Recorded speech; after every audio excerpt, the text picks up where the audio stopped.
A 15-year-old girl who was killed during a triple shooting in San Francisco on Friday night. A vigil was held tonight at the same intersection where the shooting happened. ABC 7 Eyewitness News reporter Ansar Hassan spoke with the family who are calling for an end to gun violence. 15 years old, at a playground, 5 in the evening, broad daylight. Jada Mabry was standing near Golden Gate Avenue in Laguna when gunfire broke out. 2 other teenagers would survive. She wouldn't. Make it make sense. This wasn't the middle of the night. This wasn't some empty block nobody walks through. This was near Margaret S. Haywood Playground, a place kids go to laugh, hang out, run around. And in seconds, everything changed. Police say it happened just after 5 p.m. on a Friday. 3 teenagers were shot. 2 of them lived with injuries that were not life-threatening. Jada was rushed to the hospital. She died there.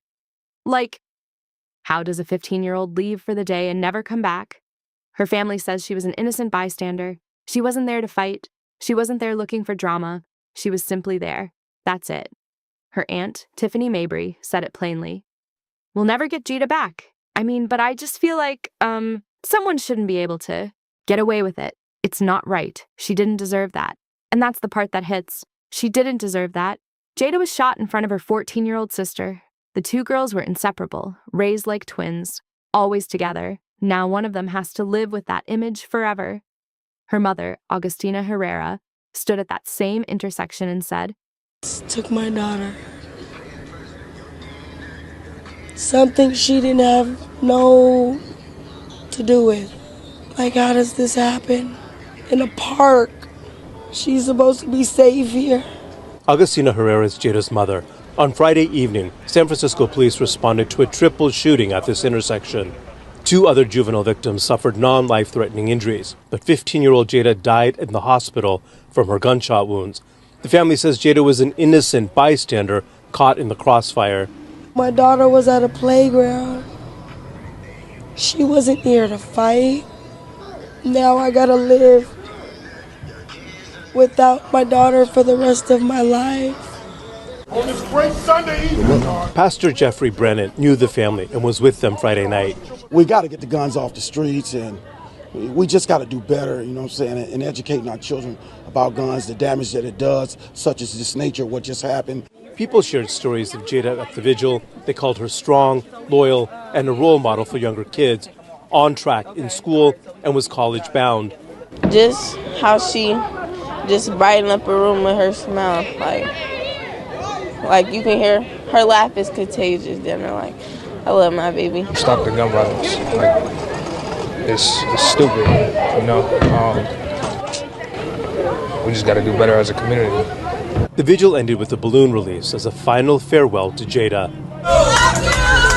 I love my daughter and all my kids. We've been through a lot together. She was the reason why I smile. No arrests have been made, and police haven't released any suspect information in San Francisco. She wasn't yelling. She wasn't performing grief. She was asking a question no one could answer. Now I got to live in peace without my daughter for the rest of my life. So what are we doing? Jada wasn't a headline. She was a 10th grader at Gateway High School. School leaders described her as a cherished member of their community. Her loss, they said, is felt deeply. She ran track with the Bay Area Gator team. There's footage of her crossing the finish line, 3rd from the left, pushing through and winning her race. There's another clip of her in sunglasses, wearing purple, dancing for TikTok. Just a teenager being a teenager. One family friend said it best. Jada was just a ball of life. Like anybody that would be around her would remember her when they leave. That kind of energy doesn't fade easy. Pastor Jeffrey Brennan knew the family. He was there that night. He said, just a bunch of ignorance, man.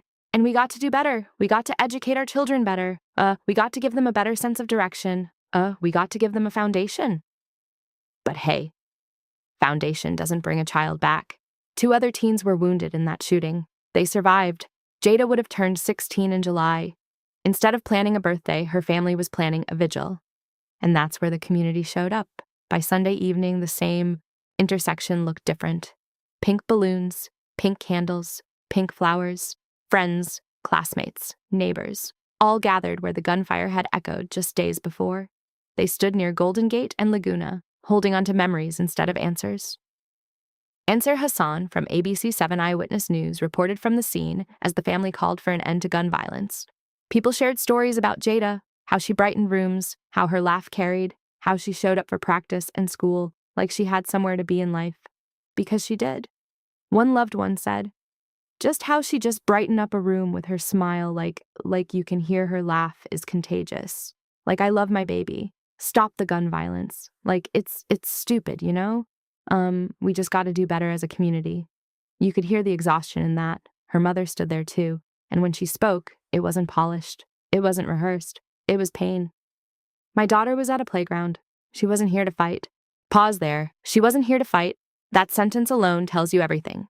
A child at a park, not in a confrontation, not in a dispute, just present. And now she's gone.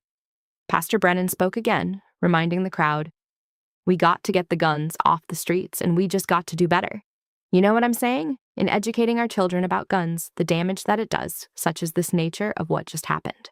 Make it make sense? How does a young girl go from track practice and TikTok dances to a memorial in the street? Her classmates described her as strong, loyal, a role model, college-bound, focused. Like, that's not random, that's direction. The vigil ended with a balloon release. Pink filled the sky for a few seconds before disappearing into the evening air. Anyways, balloons float, candles burn out, news trucks leave, but the family goes home to an empty room. In July, the two other teens suffered wounds that were not life-threatening, and San Francisco police are asking anyone with information or video related to this triple shooting to contact investigators. Police confirmed that two other juveniles were injured but survived. At the time of reporting, investigators had not publicly shared details about what led to the gunfire. They asked anyone with information or video to come forward. And here's the thing. When information is limited, people start filling in the blanks themselves. But the facts remain simple. 3 teenagers were shot. 1 died. It happened in a space meant for children, 15 years old. Her birthday was months away. Now her name is spoken at vigils instead of roll call. Period. For the support, it was definitely much needed. Love all you. Baby Jay, I'm gonna miss you. I'm a heartbroken father. I appreciate all the support. I'm glad to get up and send my love. And my babies, and all of them, day one.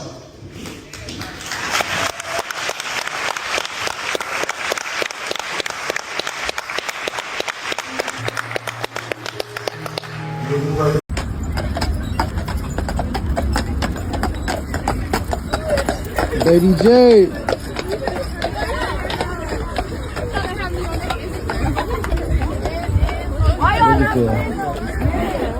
Look at all this love, baby. Man. Look at that. There's love.